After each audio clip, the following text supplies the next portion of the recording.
How's it going, everybody? Welcome to another edition of the Fantasy Baseball Dynasty podcast. I'm your host, Keith DeMolder. We got a guest coming back for a second time. He just could not get enough. It's Joey Biederman. Welcome back to the show, Joey.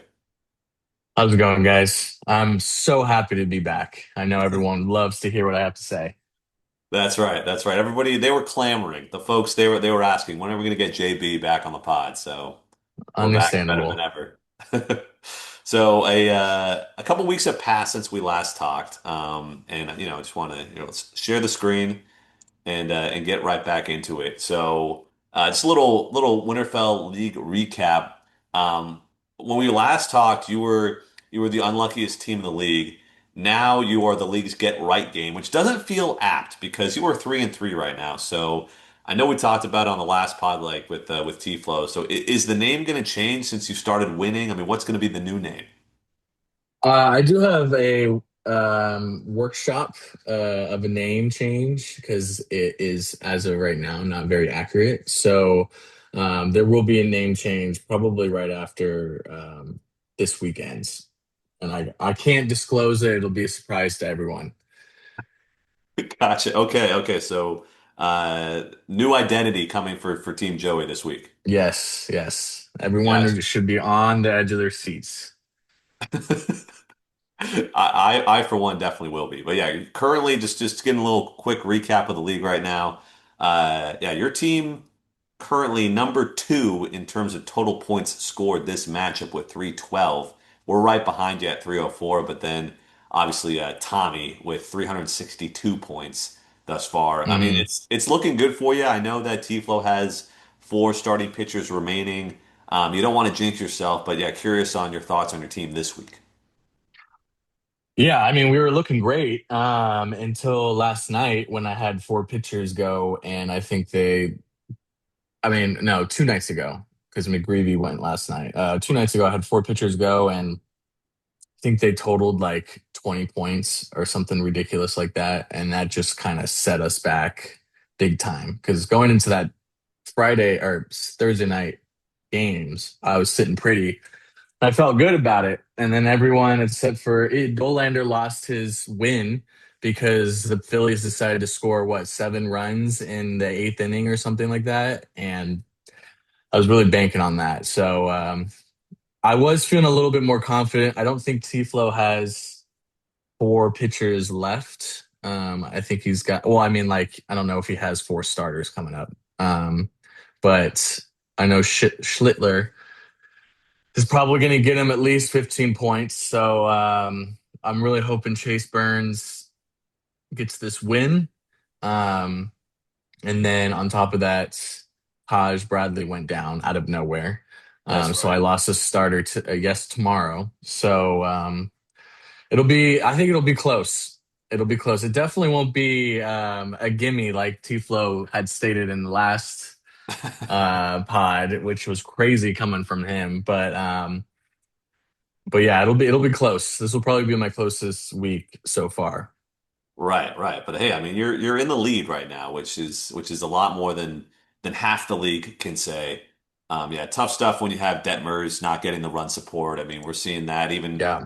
even with the Reds right now. Like they are looking awful. I think I saw a graphic online that said since Spirit Airlines shut down, the Reds are 0-8. So I don't know. Yes. That They Rip entered the Spirit, week bro. in first place in the NL Central, and now they are last.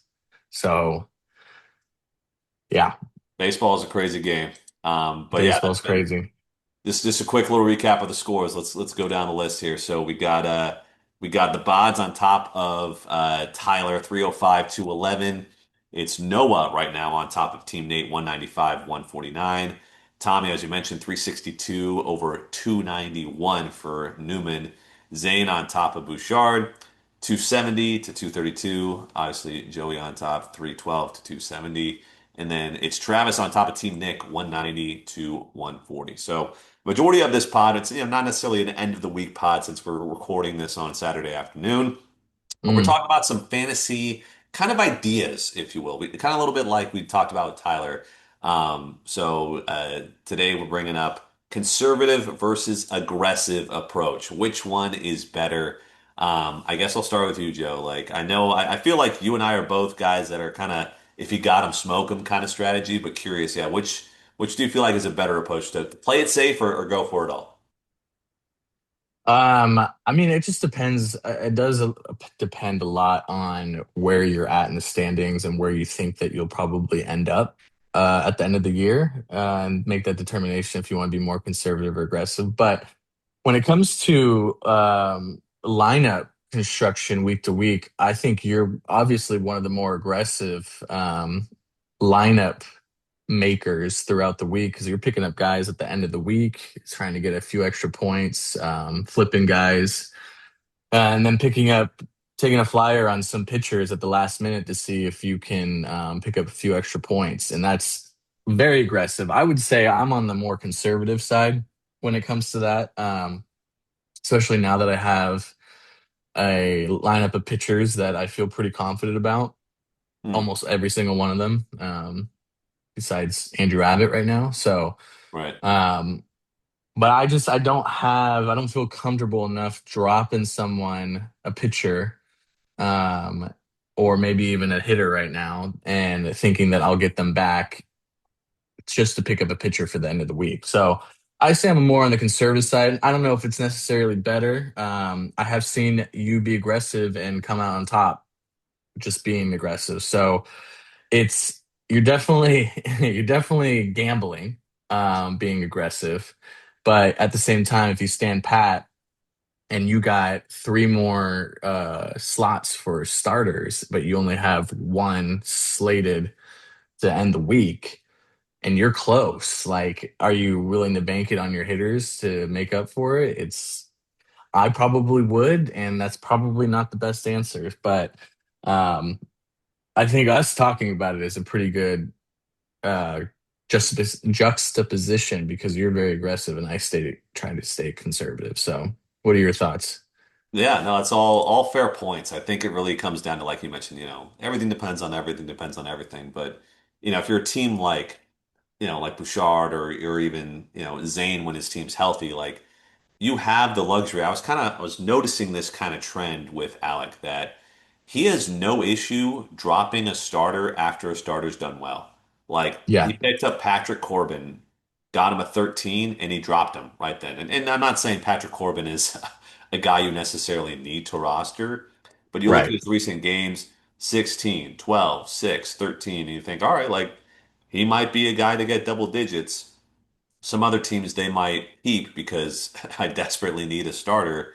But for him, he's able to drop a guy like that and pick up, he picked up Jeremiah Estrada as his kind of, backup or whatever. So I think Yeah, him and Zane as well, they like to pick up guys, use them, and then throw them to the Wolves. Like I think they're confident doing that. Like you know, whoever picked up Christian Scott for the one start, I think that might have been Zane. I Um, think it was Zane. Yeah, he yeah, picked him up. picked him up for $4 and then dropped him, and then Alec obviously swooped him back up. But it's stuff like that I think those teams are a little bit more aggressive. For us, like I think that's a big part of it is maximizing. I mean, we even saw it yesterday. We picked up Shane Drohan from the Brewers, put him in the minors because we knew he was going to be a guy, and then it was just kind of about playing the percentages. Like he's a long relief kind of guy. He had like a 4 inning performance on April 30th, and then he pitched on the 4th. So I'm like, all right, he's bound to pitch after like 3 or 4 days. So they had the game yesterday, brought him up, and he got us a 16 piece with the 3 out, 3 inning, 3K save. So Hmm. kind of like we talked about with Tyler, like for us, it's all about maximizing and we do use those minor slots to bring up guys, which might be a little bit riskier in terms of the long play because we could be stashing like, 18, 19-year-old prospects. But for us, a lot of it comes down to like, Sunday matchups and kind of like you're seeing today with your team, like a couple guys are out of the lineup. Same thing Right. happens on Sunday. So that's why we'll pick up a Nathan Church or even we had like a Yanni Burrito who for the Guardians who we brought up on a Sunday because we thought, all right, well, you know, maybe he'll get like a home run and he'll get us like six. Right. Like it's just, we have and it's picking guys up, we'd have no issue dropping. I think that's Right. it's kind of our thought. Yeah. I But was gonna yeah, say, with Alec and Zane, like their hitters are how their team's constructed is their hitters will could put up 40 plus points. And so they can get away with picking up pitchers and dropping them right after because they rely a lot on their hitters to make up whatever points that their pitchers may not get. So right. it's definitely a luxury for them, unlike some of us where I don't want to do it because we got a lot of vultures in this league. So, I drop someone and there's immediately one or two people trying to pick him up. So I can't, if I ever think that I could drop someone and get them back, it's probably very slim chances. So that's why I'm a little bit more conservative with that mismatch. I don't really, unless I had someone that I was kind of like, oh, okay, I can kind of drop them and then it is what it is if I don't get them back. But I just don't personally, I don't have someone like that right now. But I don't Yeah. know. Matt Shaw is making me angry. So we'll see. That's right. That's right. Yeah, I think for us, like, I mean, even kind of like today. So again, maximizing those opportunities, utilizing the Mm, minors eligibility guys. Like a perfect example is Ty Madden today for us. We hmm looked at the roster. It's like, all right, we got Chris Bassett going tomorrow, and the rest of our guys we're not going to drop. So it was between him or Drew Anderson. And so, because Ty Madden's going to be a long relief guy, we'll put him in today. I didn't want to drop Bassett because he had his start tomorrow, but mm, that's the one guy where you think, I wouldn't be mad if I dropped him because he's a little bit older. He's not that great this season. Even if he had a good start tomorrow, I don't think I'd feel bad about that. Because like the way I view it, and I wouldn't drop any of our other starters um, like a Grant Holmes or someone like that, Noah Cameron, because they just have too much upside. Like there's just too much potential for them for right. me to drop. But I feel fine dropping an old guy. Like I would have been even fine dropping Drew Anderson because he's a little bit older. He's not a starter. But the way I view it is like, all right, low risk, low reward. He might play tomorrow. Like I guess they're doing a bullpen game for Detroit. So I would much rather take a long reliever over an old kind of starter like Bassett. So I get that. I get that. yeah, I guess it's just like you gotta make claims knowing you have to be comfortable dropping someone. Um, Absolutely. so yeah, that's the hard part. Our next topic, Monday lineup setting. So curious. I mean, I love setting my lineup for Monday. I'll start out with my thoughts, and you can give me yours after. Like, I know, I think I've talked to Nick about this specifically that he's not a big Monday lineup setter. Just because like so much stuff happens. I mean, I'll always check my Right. line every morning. Like that's just kind of my morning routine. But I think there are times where maybe I'm like up in LA at my girlfriend's, or there's like, stuff happening in life where I just like forget to check, or I got a game in the morning and I can't like get to my lineup. I always just set it ahead of time, especially with starters, just in Yeah. case like I forget and then oh shit, like I put Michael Walker on the bench against Detroit and he got a 30. I never want to be that Right. guy. Um, but yeah, curious on your thoughts of setting it on a Monday. Yeah. I usually work from home on Mondays, so I usually take that, and I'm 2 hours ahead of you guys, so I usually take that time to set my lineup before I get that notification from Fantrax saying, "Hey, set your lineup. Games are starting soon." I usually will go start on Monday, and then I will go through and kind of see, all right, how many starters am I projected to have throughout the week? And I will usually put them all in. And then after the Monday games or later on, as I'm thinking about it, I'll go back and just see, do I have like more than 13 projected starts? And so if I do, that's when I start asking myself the tough question of, okay, who am I not gonna have start? And then I start looking at matchups, or in Andrew Abbott's case, he was gonna be benched for a little bit until he had a pretty favorable matchup. But I usually set it. Hitters is kind of interchangeable because you just never know who's gonna start throughout that, to start the day. But Right. For pitchers, I definitely set everything just to kind of get an idea of like, oh, am I going to be short, one or two starts?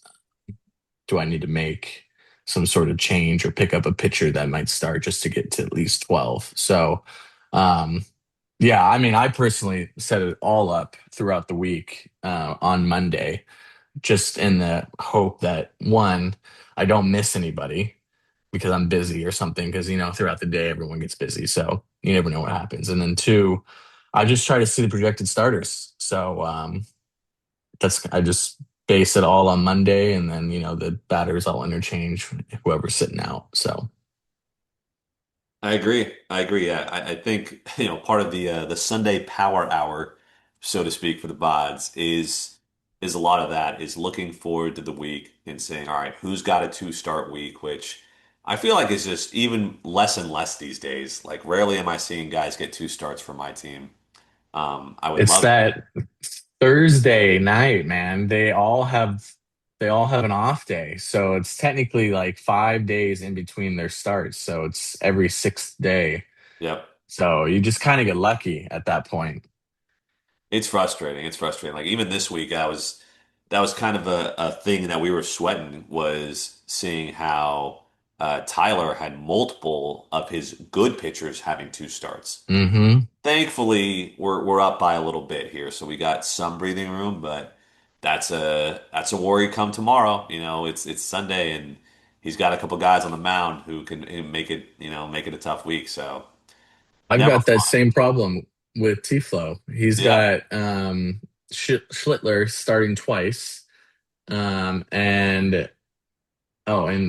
Cade Smith has 30 points already. I don't want to talk about that, but yeah, Schlittler, and he's always good, so it's risky. But I will note that there are some times where you set your lineup and you think, oh, I got 13 starters, no problem.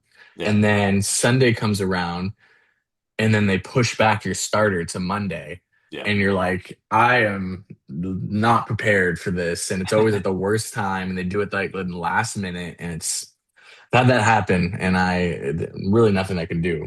So that is the disadvantage of setting everything Monday, because then they push back a start to the next Monday, um, and then you're kind of screwed. So advantages and disadvantages to doing this. I agree. I agree, 100%. That's why you got to keep yourself on your toes. And I mean, even talking with T-Flow about like his Twitter, I'm like, dude, I'm always on Twitter, always scoping because someone's going to come up with that, like, oh, hey, watch out, this guy's he's getting pushed back because of his elbow or whatever it is. Hmm. And that's why it's good to have guys in your minor slots, like just in case you need like a long reliever or something like that. Like just bring them up for a day and drop them if you feel like it. So. Yeah, I get that. One of those things. All right. Next up, putting guys in timeout. This is something actually the Bahds are doing today. So it's funny you Yeah, brought it up because right now I think this is something we probably need to do a little bit more of.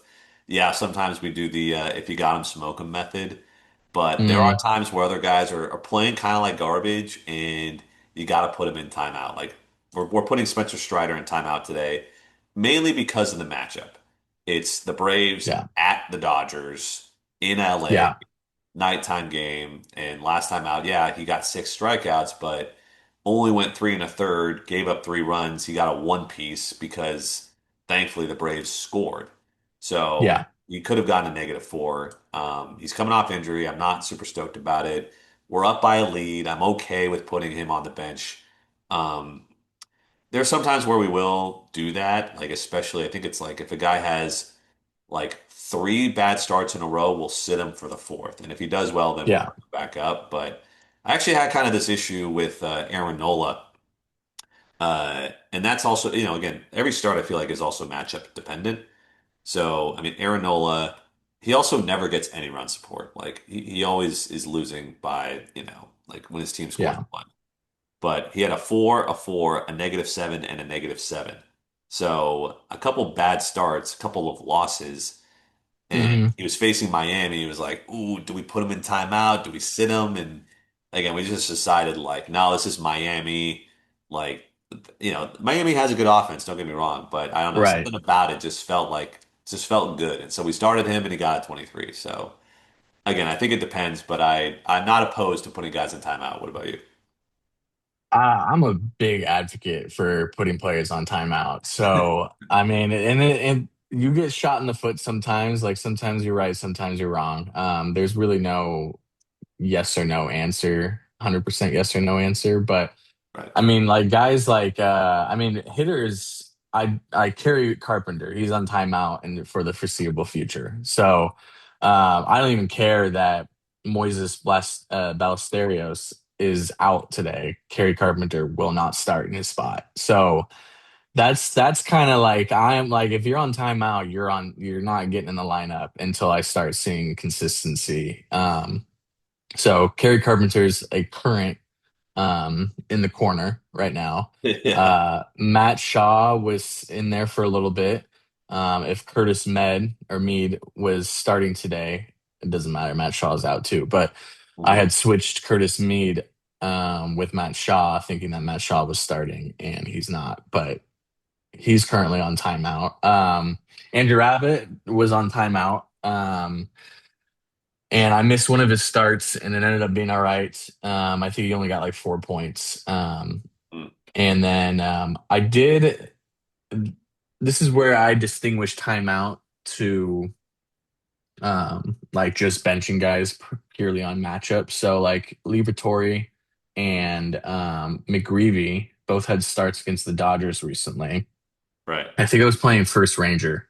I don't know who I was speaking to, but one of them was like, I can't get myself to bench starts. And I'm like, I can do it. And but at the same time, Liberatore put up like, plus 10 points. And I think McGreevy put up like 16 or 17 against the Dodgers. So I lost out. Thankfully, I still won that week. Yeah. But those were just purely matchup based. But Andrew Abbott, like he was just horrible to start the season, and then I sat him against a decent matchup. Ended up working out my favor. He only put up a few points, and I sat him again, and then he finally showed some promise, and I've been starting him ever since. But Right. I'm a big advocate because these guys sometimes they just need to be told that they're not good enough right now, and they can't be starting on my team. So if I have to miss a start, I'm okay with that. Even if it hurts me, I'd rather be a little bit more conservative. I feel you. Yeah. Sometimes I mean I feel a lot better sitting hitters than I do sitting pitchers. Because in Right. my opinion, it's like, why even have this guy if I'm not going to use him? That's like kind of my thought sometimes. Yeah, the McGreevy, I mean McGreevy's, I mean if yeah, we'll get to this later, but he's one of my Yeah. should have kept that's, but we'll get to that. Um, yeah, Libby's kind of a dog. I mean, last night looked good. Got the win at 21. I think what I like better, I mean, yeah, I don't, I would hesitate to start against the Dodgers too. I think them being at home, I think that matters because they have like Yeah. a little bit more cushion. Like the bottom of the ninth, they could tie it up or whatever. Whereas on the road, it's a more hostile environment, all that stuff. Like Right. home road splits are important too. Um, Absolutely matters. I completely agree. yeah, a guy who's in the doghouse, a guy that you're well acquainted with. Maybe one of the worst contracts ever, but Willie Adames is in our doghouse right now. Uh, he should be there indefinitely. Yeah. Um, I actually I started a hashtag with my giant friends, and it was like hashtag kill Willie Adamas because he's just atrocious. And the problem is he plays good enough defense where you got him in there, and then he could also, I mean, he hit 30 home runs last year, so it's like the power is there, but man, I mean, we had a hashtag going for what's his name? Now I can't even think of his name. The lefty on our team who was slumping Jung Hoo Lee. currently.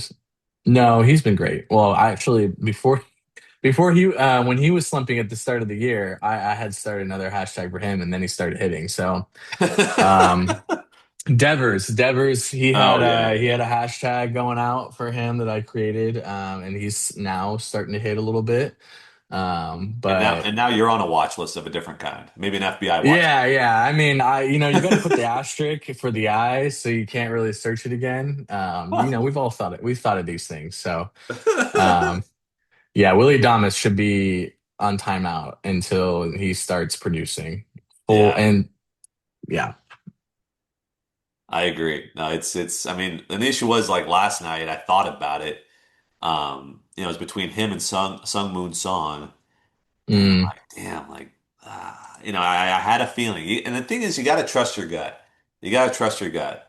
Like, I thought about it. I'm like, should I start Adames? I feel like this is going to be the day he's going to break out, and he got three, which I'm fine with. Not him, him not getting like just two singles, but you're um, right, right. he has hits in his last couple of games. Like it's just one double, and the issue is those strikeouts counteract it. So yeah, so what? He got a single. He also got two Ks. So what does that even matter? Right, exactly. It's Most frustrating. frustrating thing. Yeah, Willie Adames. If you're getting negative points most games, you're not seeing the starting lineup. I agree. I agree. All right, back onto another thing that we've been discussing passionately in the chat, which is the top 100 list overrated? And I guess I'll start off with my thoughts first. Do we overvalue the top 100 prospects? And this was discussed at length in the chat during the uh, the Bouchard Travis fiasco of a couple weeks ago with that trade. And I think the short answer is yes. Just to put it bluntly. And I put it in the chat, but I was so curious that day of what has happened to prospects, right? From the last, top 100 list from the past couple of years. So you can even go to the top 100 list from 2022. Hmm. I don't know if I brought this up or if you remember it, but guess how many guys are not on rosters anymore, like in the league, or are just bums from the top 100 list. So I guess what percentage are bad from 2022? I bet you it's probably like 70, 75%. It's not that high, but I wrote a list of 42 players who are either Yeah, bums or not on anyone's roster. that, yeah. And I bet you some of them were in the top 10. Yeah. Yeah. I mean, Marco Luciano, a perfect example of a guy who Don't get me started with him. I know you're acquainted, but just yeah, classic example of a guy who, yeah, always the 13th best prospect. And I mean, Alec Thomas, another guy, he just got DFA'd. Like nobody cares about him. Brett Beatty is fine, but he's not really rosterable in fantasy. There's Mm, plenty of these examples of guys who, I think in the top 10, virtually everyone is has made it. I mean, a Gavin Lux or a Nate Pearson or Jared Kelenic. Those are a couple of guys that like weren't ideal, or even a Joey Bart back in right, the day.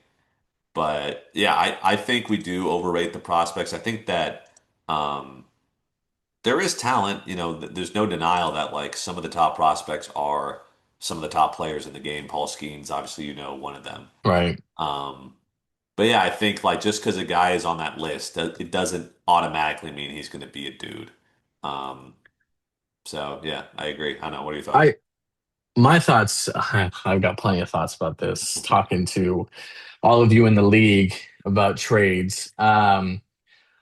I think unless he's like a top 10 prospect and he's on the cusp of making it to the MLB, like he's in double A, triple A, and he's still killing it, I don't want to hear it. I don't want to hear it because there are so many examples that I could go over, and I'm gonna shout out Tom here, Mayer, just because he was a top prospect at one point. If he's not producing in the MLB, I don't give a shit about him. So right now he's riding your. I mean, he's not. He's in your starting lineup, but he was riding your bench for a while. I mean, he would just be. I don't even know how you start him. Like he's just that bad. And I understand he's 20, what, 23, 24.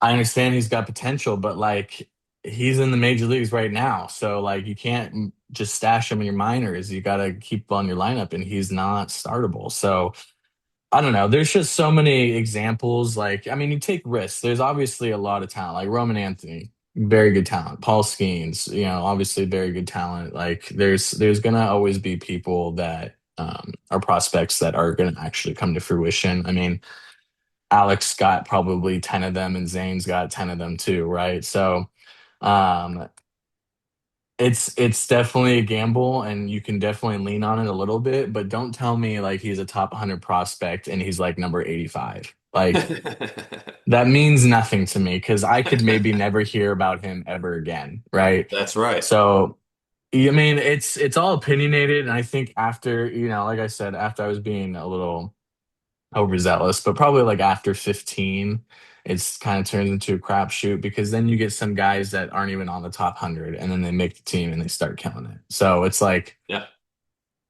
I just like you can reference it, but like don't use that as like this smoking gun to your trade of like, oh yeah, you got to do this because it makes no sense. He has so much potential. He's the top 100. Like, Yeah. yeah, he's 97. Like, I mean, that means nothing to me. So, yeah, very opinionated. You could definitely use it as a negotiation, but don't put a lot of weight on it. Yeah, or like a ton of stock. I mean, even look at Yeah, 2021. Like, yeah, Jarred Kelenic, a classic example. He was the number four prospect. Key right, Brian Hayes, who, yeah, he's a major league starter. By baseball accounts, he's a fine player, but he's not a fantasy, startable fantasy guy. right. The 2021 list was pretty awful. Like Yeah, from, literally like guys who are either not rostered or not even in the bigs right now. Go down the list. Kellenic, Brian Hayes, Nate Pearson, Christian Pash, Dylan Carlson. I think mm, Carlson might be somewhere, but Sixto Sanchez, Luciano, Royce Lewis. Yeah, Royce Lewis is fine, but he gets hurt all the time and whatever. right, Ian Anderson, Luis Patino, former Padre, Jay, and then JJ Bleday is the one guy who's like fine, but not right, right.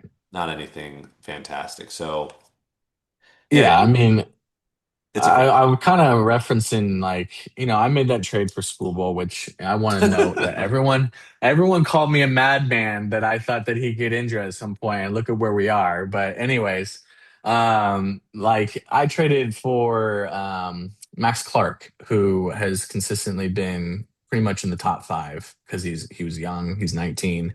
Yeah, He's probably going to see the majors in September, right? So like you take risks. I mean, and he might turn it up to nothing, right? He's got speed and he's got good defense. He's a little obnoxious outside of baseball, but like it's just a risk you take. I obviously haven't recuperated as anywhere near the value that Scooble had last year, but like I was just a year off in my prediction and my defense. So um he just like Aiden Miller, a good example actually would be Carson Williams. Do you yeah, have Carson Williams? that's right. Well, he was sent in our infamous what's his name, Ernie Clement trade.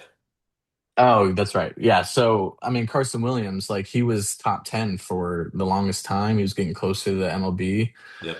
Finally got there, but like he was hitting 220 in the minors and like he was still a top 10 prospect. I understand he was like 21 years old, but he gets to the MLB, he hits like crap. And it's like, okay, well, he hit 220, 230 in the minors. I don't know what you expected. I mean, he's got power, but Yeah.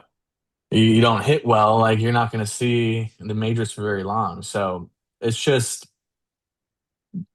suffice to say, top 100 list is definitely overrated. That's my conclusion. Yeah, I agree. And kind of going back to that, another thing to add on is it's hard with those guys to predict because I mean, hell, look, Jordan Walker, a classic case of a guy Hmm. who this year is going absolutely ham. His first year or two in the league, he wasn't great, and I think Tyler's talking about. It. He's like, I had to drop him. Same thing with us, like Hunter Goodman, Yeah, Dolander, two guys that were not that great, and now we would love to have them. And people were like, oh, how could you get rid of him? Well, he was playing like shit, and I don't have the time if I'm in a win now mode to like sit on a guy. right. So Yeah, that's Jordan Walker's a great example. I mean, I would have dropped him too. I mean, I think I was teasing him last year about keeping him on his team. So like he had to be dropped. I mean, this is a complete 180 from what he's been the last 2, 3 years. So and then Dolander, same thing. And yeah, it's just whether or not you're willing to keep, be patient.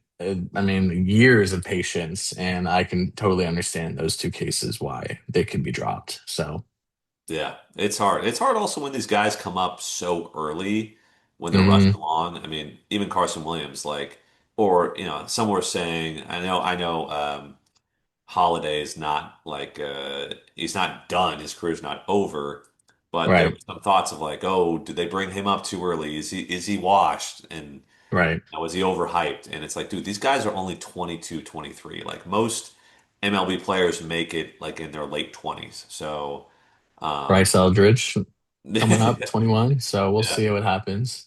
yeah, like you got to give him time. Like it's not like it's going to be a slam dunk.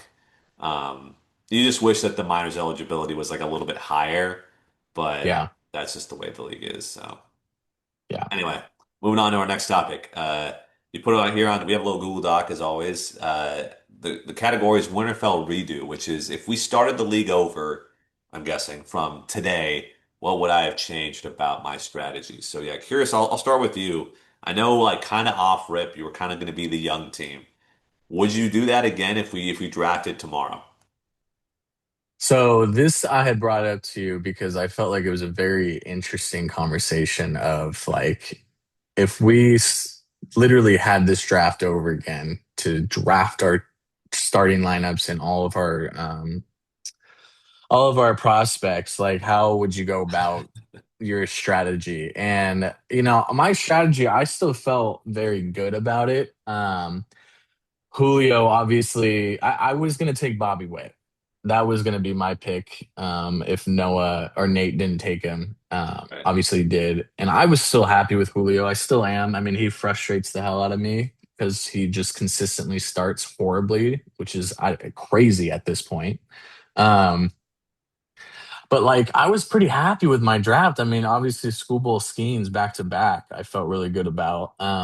But you think about it and you're like, oh man, should I have been a little bit more aggressive on the younger top prospects, right? So like, instead of Bo Bichette, should I have taken a flyer on Chirrio or Wyatt Langford or, some of those even younger Caminero. guys. Yeah, Caminero, exactly. So like, I would probably. I stared at this draft several times in the past, just getting mad at my first three picks. I still liked my strategy. I will say that there was probably a little bit of advantage to the league commissioners or the guys that started this league because they kind of had an idea of like how they should go about it. And I've never done Dynasty for baseball. I obviously knew what it entailed going into it. And I've done Dynasty baseball, just or not Dynasty, regular redraft in prior years. But Mhm. um, I do think I wish I incorporated a little bit more established hitters. Like you think of Alec, where he went Aaron Judge, Vlad, right? Two very established hitters. Yeah, Aaron Judge is older, but I mean he's still MVP, 50 home runs a game, a year. So Right. and Vlad's obviously Vlad, and Trey Turner is still going to put up 300 plus points as a hitter, and he just did a nice balance of current hitters doing well, regardless of their age, and then also just killing it on the prospects. Same thing with Zane, Kyle Tucker, Francisco Lindor. Those are older guys, but I mean, they're still producing at a high level 3 years later, so three Right. seasons later. So I think if I were to go back, that's what I would do. I still would probably lean towards younger players that were either emerging or, taking flyers on some guys. Like James Wood at that point was still in the minors. But that would be that would be my thoughts on starting over. Yeah, I think if you'd started over, you probably wouldn't have taken Tyro Estrada with your 13th round pick. No, that one sticks out like a sore thumb. So yeah, that Or one's definitely Ozalai or whatever his resentful. name is. Yeah, he was supposed to be a closer, and then it just never came to fruition. Yeah, And kind of like, like you our. look at it. Go ahead. Oh, sorry, I was gonna say kind of like our dog Alex Lang in Kansas City. Yeah, and like you see, Anthony Munoz was taken 3 picks after Alzolay. It's like, okay, see, I had the Oh, right idea. Just clearly, I went with a younger potential closer than I did Anthony Munoz. So yeah, that's there's a lot to yeah, desire, but yeah, just some tweaks. Overall, the strategy I would keep the same, just some tweaks of like getting more established hitters, even if they're a little older. So yeah. I feel you. Yeah, Andres Munoz, an absolute dog. That's Andres Munoz, yeah. yeah, yeah. Former Pod, unfortunately, who got traded away. But I think looking back at our draft, obviously the hate to see it was the Spencer Strider fourth overall pick. And, we didn't Yeah. predict, like, we couldn't have known at that time that he was going to get, Tommy John or, like his elbow surgery. He was coming Yeah. off a 17 point per game, 543-point performance. Like, I wouldn't have been shocked if he was a first rounder. I mean, 281 Ks in a season, and the guy was like 25 at the time. Like, that I felt like was both a young, good pick and a pick where he was really solid and Yeah. established. He just got hurt, and that's a shame. He's coming back. We'll see if he's a guy again. But I liked our draft a lot, like for especially for our hitters too. Like I think that was the one thing we actually hit on was getting good hitters, like Freddie Freeman, Pete Alonso, Schwarber, uh, William Contreras in the 10th round, who's like one of the best fantasy catchers. Christian Walker, who this year is a dog. Obviously, Adames this year's ass, but Yeah. last year, the year before, he was solid, like one of the top shortstops as well. Um, I think, yeah, we've been really good on the wire, but Lord have mercy, like we did not draft a single prospect until we had to, like until we ran out of space. Yeah. So I yeah, was just I was just about to say you got a lot of older, more established hitters. You went back to back first basemen, and Simeon's older, yep. Schwarber's ancient, but like all of those guys produce. So it's like, are you really upset about it? Um, Santander as well. or yeah, so um, it's really just I mean, do you regret going how you went about it? I think I would have done the hitters. I think I would have done similar hitters, but I think we would definitely would have gone a lot more pitcher heavy to start and probably would have taken a swing on like a young prospect. Like if we had to redraft right now, let's just say like we had the draft tomorrow, like I probably would have gone after I don't even know who I would want to get. Maybe a DeVries or um or a Kate Anderson or like a Seth Hernandez type guy. Like we probably would have made that pick a little earlier, just knowing what we know now, and how valuable those guys are. I like going hitters first, but I think that what did the teams that are good have? They have good starting pitching. So I would have done a good Yeah. balance, but I also would have like made sure to get some good pitchers as well. Jacob Marcy's in timeout, and he just hit a Hit a home three-run run. home run. I think. Uh, Oh wait, did we start him? No, we started him. All right, we're good. oh, there we go. Hell Yeah, yeah. the Chase Burns got the win, so that's the nice thing of this Hell live yeah. update. Yeah, Shout out to T-Flow. you were just talking to his agent, right? Yeah, I was. But yeah, sorry about that. So, best waiver pickup. What do you got for me? Yeah, yeah, yeah. Okay, so I was looking up the list, and I mean, I think are we doing it from this season, or are we doing it from seasons prior? Let's just do it from this season because I got a few in mind. A lot of them are on my team. But what do you got? Do you have a list of players? Because I feel like there's quite a few that have been. We got some good waiver pickups that have just kind of blossomed into something Oh man, worth keeping. so many. I mean, I guess the first that comes to mind, at least even just going down like the total points list, is Jose Soriano. Like a guy that we Yeah, all could have that's got. I mean, yeah, Tyler got him last year, like for June, for literally $2, and he's one of the best pitchers in fantasy right now.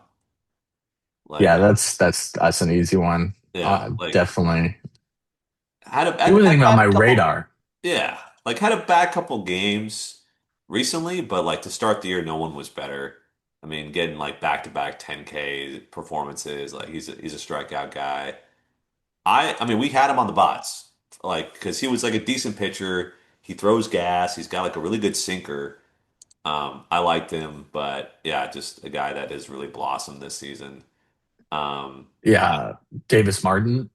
Davis Martin That's comes to out of mind. nowhere. Bryce Elder as well. Like, and it's funny because there's Yeah. so many guys that, because Nick will roast me about Bryce Elder because that was a former Bod draft pick. Like that was a guy that we had drafted. We also had picked up from time to time, and I'll Oh, always my text dog's in Connor, the huh? sorry, my dog's in the my dog wanted to say hi. Oh, what's your dog's name? Um, his name's Pretzel. He's a golden doodle. Uh, adorable. Um, yeah, Wait, Bryce Elder. I think he's a former. I think he's he used to be on my team at one point too, right? Oh no, I that's thought I had him. that's I don't know. Let's check it out. Transactions fantasy. I did not Uh, have him. no. Zane paid $14 for him. Yeah, that's crazy, Zane. Shout out to Oh, Zane. hey, Just oh, throwing and money around. another guy that comes out. So Zane dropped him last year. Picked up Emerson Hancock, another guy that's a Uh, crazy good claim. uh, that is Chef's Kiss, Emerson Hancock. I think Um, there's a couple of these guys like I was about to say that I'll text Connor about, and I'll be like, I'll just say this guy question mark because it's just so insane to pick him up. Like Dolander, do we pick him up? Like just because right. it's ridiculous. And sometimes Connor will be like, send it as like kind of a joke, and then I don't pick him up, and then he goes off. So those dudes this season have been a couple of them where I'm like, damn it, like. It was gettable. We have no issue making a claim for whoever. Like we'll claim Right. Chris Bassett before we'll claim fucking Bryce Elder. So I think more of those swings. I think we need to take more of those swings because thus I far they've been hitting. Yeah, I'll just go through my team on just waiver pickups that have just been killing it. I mean, Yeah. Brian Rocchio, he's been he's been very, very good for me. I mean, over 2 points a game. Right. Um, Josh Young, my boy, who I drafted, That was big. um, he all of a sudden turned into what I expected him to turn into way back in the day. Yeah.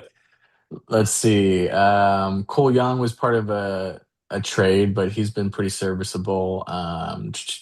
Who else? Curtis Mead. We'll see how he does. He's been hitting pretty well. Emerson Hancock obviously comes to mind. He's been killing it. Michael Yeah. McGreevy, as you know, been killing it.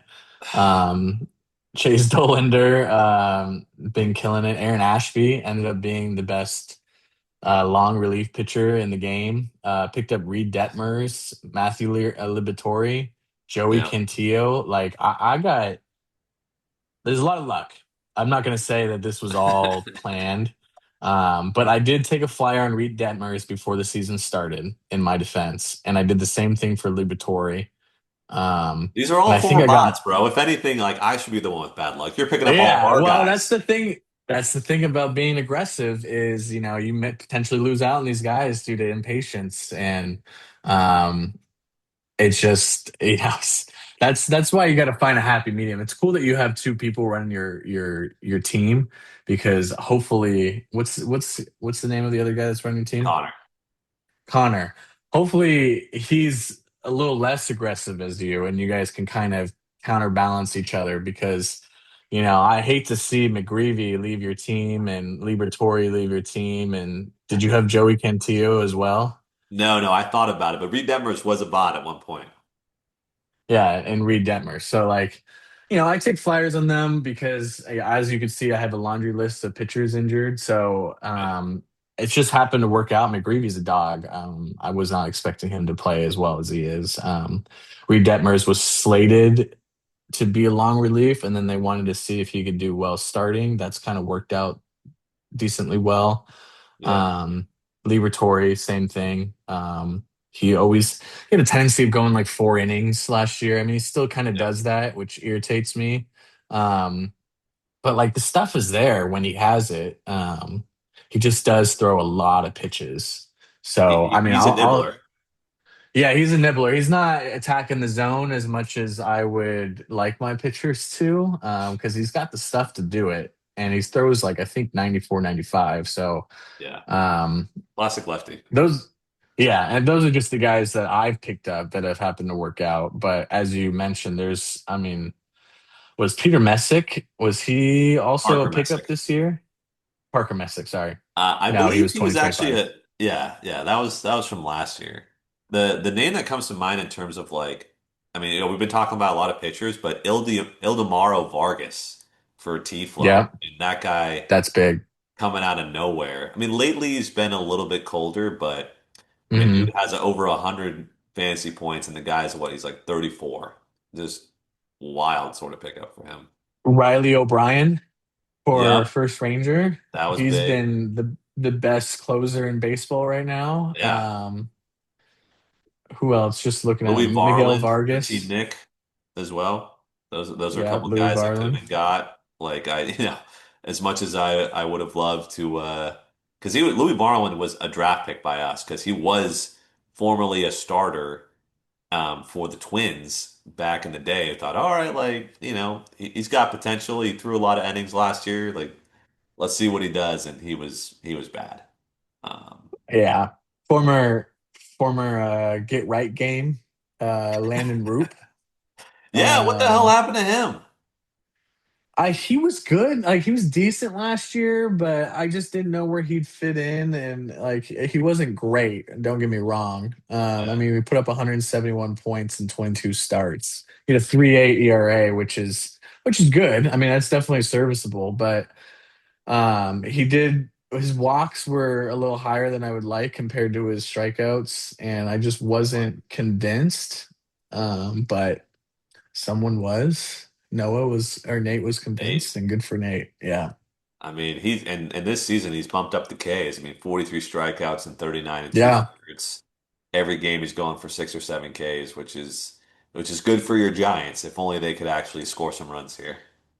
Yeah, exactly. And you got Robleski. Robleski, He's yeah, that was been, another great one.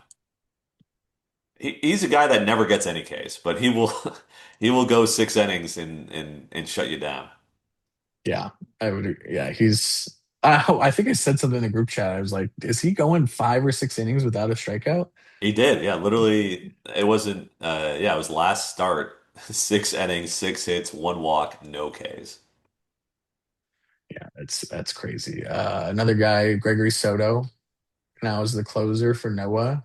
That's He's at right. 97 points on the Oh, year. Like and you know what's funny they're is I bit told Noah about that. I like Noah. It's funny. I mean, you're 2 hours ahead, but that would be perfect. You would be waking up when Noah is like texting me because he'll hit me up at like 1:30 in the morning talking about fantasy. He's like, bro, That's I'm not sure great. what to do. And I'm like, dude, check out Gregory Soto. Like, I don't have any more claims, but I would claim him before Bouchard or Zane gets him, and he's been lining it up. So I should have Yeah. got that. That's probably on my list of I should have got that. Should have got that. Yeah, Lewis Varlin as well, been killing it. So Yep. a lot of good waiver pickups this year. I must admit. There's been some good I ones. I feel like there's been like exceptionally good ones so far, which I Yeah. don't remember that being Well, really being this early on last year being noticeable. So you know why that is? It's because everyone's hurt. Like I that's think true. I think if everyone wasn't hurt, like all the stars weren't hurt, then I think like Zane would probably be on that or Bouchard would be on that more than they have. But it's Yeah. hard for us to drop a guy when we got like 7 of our top draft picks are hurt. And I know that goes for a lot of the league as well. I Yeah. know, I know you got a boogie here in a little bit, but I guess to kind of round it out, I'm looking at the trades right now. You've been involved in a lot of them, as have I. So, Shout out Tom. yeah, He knows what I'm talking about. curious on, I guess, yeah. What do you feel like is the best trade made in the early going? Like, what do you feel like is one that is your favorite, or I guess like was, let's just say, how about this? How about most fair trade? That's the question. Well, fair at the point in time, or fair, what's a fair value at that point in time, or fair value now, I guess fair value accounting now, aspect. like looking back on it, like okay, like that was a pretty even trade. I mean, I still think Alec and I's trade was pretty even. And that could be a little bias in there because Taj has been great and Cole Yeah, Young has been great. But and um, Pena's been hurt, so yeah, exactly. So let me look at the some of the trades. I know I can filter it by trade yeah, here. yeah, do it. I thought the Marcus Simeon, Jacob Melton. I don't think that was really a big deal. I mean, Zane did get Simeon, who's now starting to pick it up. I did think your trade with Nick was. I mean, like I said, you were being aggressive with getting Nathan Evolde, but I mean, he put up what, 31 points after I said that. That's So, right. like, and Lyle, I wanted Lyle, so I thought that was pretty good. Jeremy Pena, I mean, that trade with Alec, he's probably regretting. But at the time, it was a fair trade. Yeah, We're not going to talk about. Go ahead. we're not going to talk about the Rushman trade. No, I wasn't going to talk about the Xavier Edwards for Mike Burrows trade because I feel like we've Ooh, all we've yeah. all talked about that. But I will say Let's Burrows see. did pick it up yesterday. A little 28 piece. Kind of saw Yeah. what we're supposed to be seeing. I will say, so this trade with T-Flow, I still think it's fine because I needed to offload Adley Rushman. He got hurt for I think like 10 games. Right. Um, I wasn't happy with Edwin Arroyo not moving from what league he was in. I think he was in high A. He just wasn't moving for a year. So, Uh, and then Shane Smith was an all-star last year, and Ty Pete's been killing it in the minors, and Braxton Garrett is gonna like he's gonna be a serviceable pitcher. I just did not expect Braxton Garrett to be thrown back into the minors when he's on the 40 man. And then Shane Smith, that was a surprise to everyone after his second start. that's true. And he's still not back up. So I mean, I still don't hate it. I didn't lose a whole lot of value in my opinion because I know Braxton Garrett will be up eventually and Yeah. Shane Smith will be back up eventually. It's been a little longer than I thought they would, but um, I don't hate that trade. I still think it's pretty even. And then yours with Travis or Alex with Travis. The 3 for 3. This was interesting. Zaire Hope is, he's a great prospect. Again, one of those things where he could amount to nothing. I bet you he amounts to something, but you never know. Andrew Painter, not very good.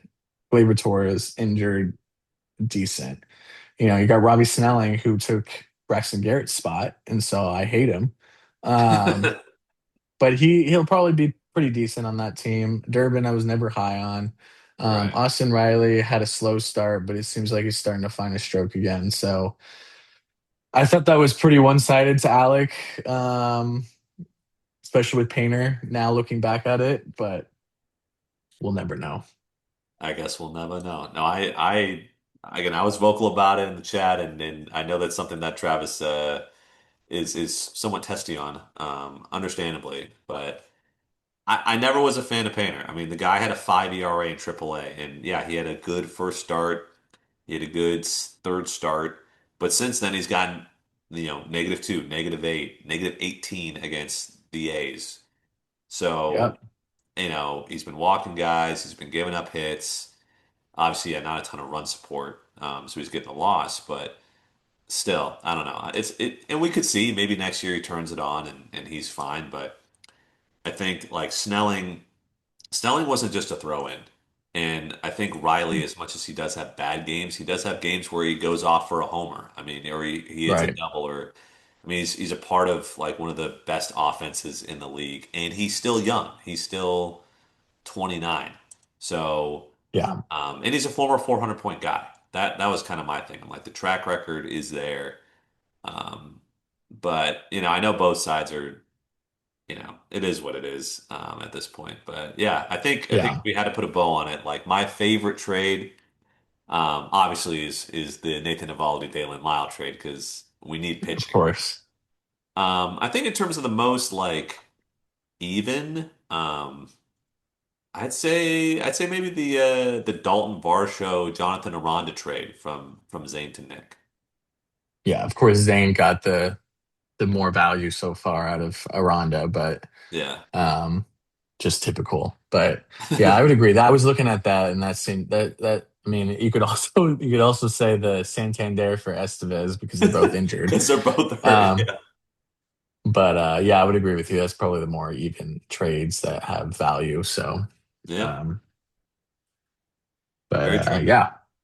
Very true. Very true. All right. Well, that's all I got for our graphic department. But I guess any final notes before I let you go here on the pod? Yeah, the one thing I want to touch on is one one topic I wanted to bring up was is Joey a sleeping giant? All right. And not to be biased because I never am, but Never. I mean I rattled off three in a row. I'm looking like I should rattle off a fourth. Now, I will say there's been some luck this year because I think I have like the least or second least points scored against. So I can admit that. But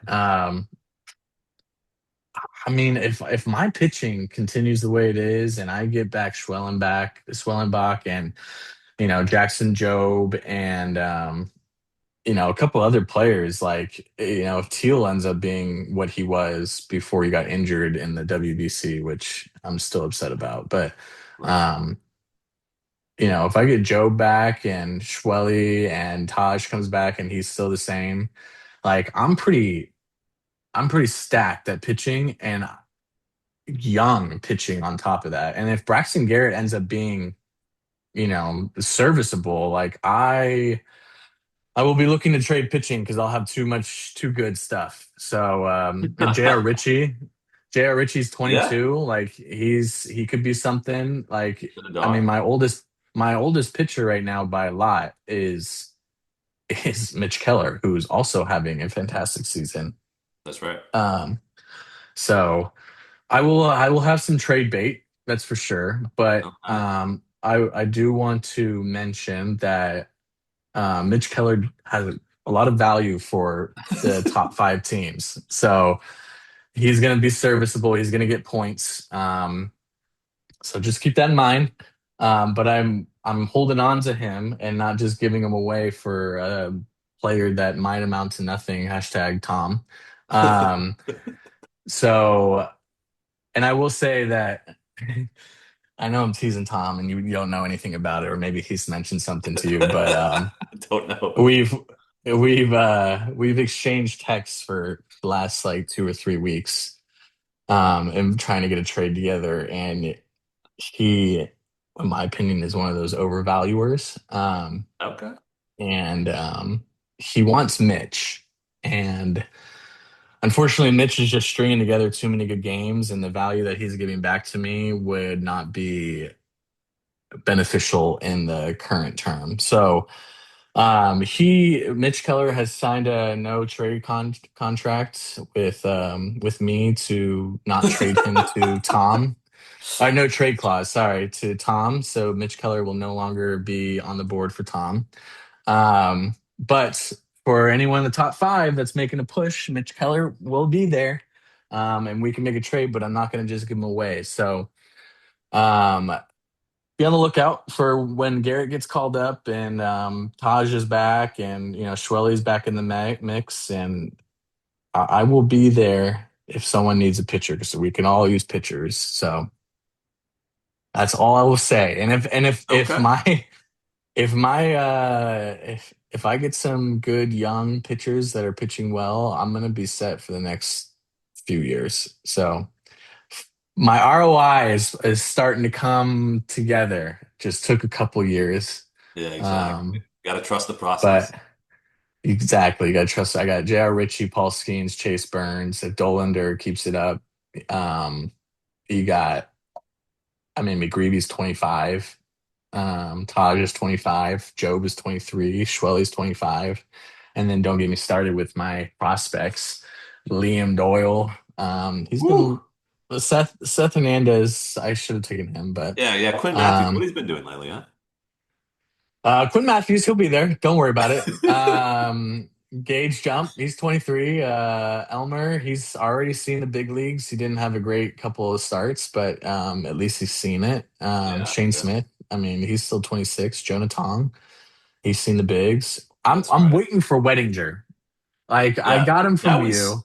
that was kind of like an underrated part of the deal when I think back to it. Like, we kept, that was kind of I don't want to say it was a throw-in. I know you really liked him, but I think that might be a Yeah, guy who could be a guy.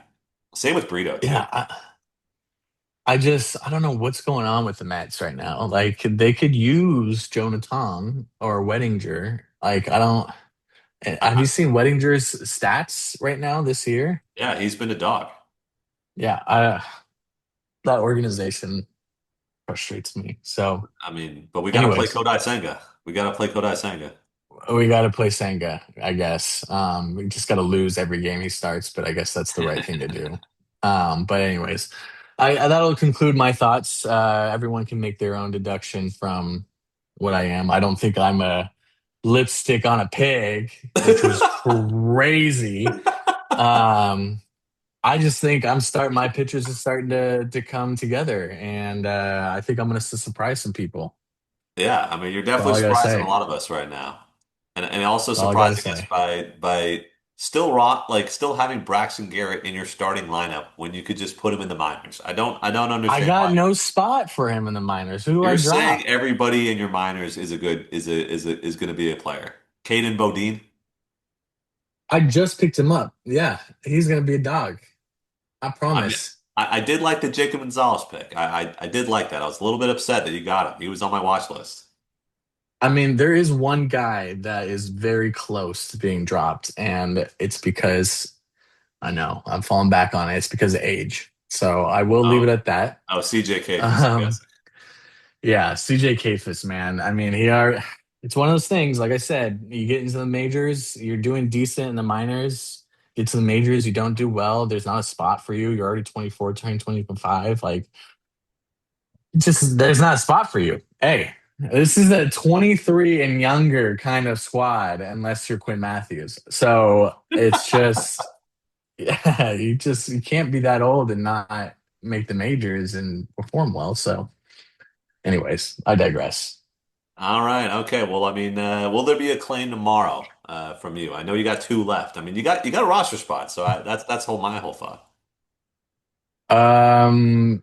Oh yeah, because I just dropped someone, or I just moved TJ to Are you on the injured Brian list. Bayo is back bandwagon? Are we thinking JT Ginn after the 30 piece? Like, I thought about JT again. Currently there is a transaction in place. It's nothing sexy, but gotcha, it's to fill something that needs to be filled on my team. But it's nothing. It's not worth even mentioning. It's kind of like one of those things like, oh, okay, I guess that makes sense for the time being until one of my pitchers decides not to be injured anymore. So gotcha. Okay. we'll All see. right. That's all I got for you. But yeah, Joey, appreciate you coming on yet again. That's been Joey Biederman. It's Keith Demore. You've been watching another edition of the podcast. We'll see you next time. Appreciate you watching.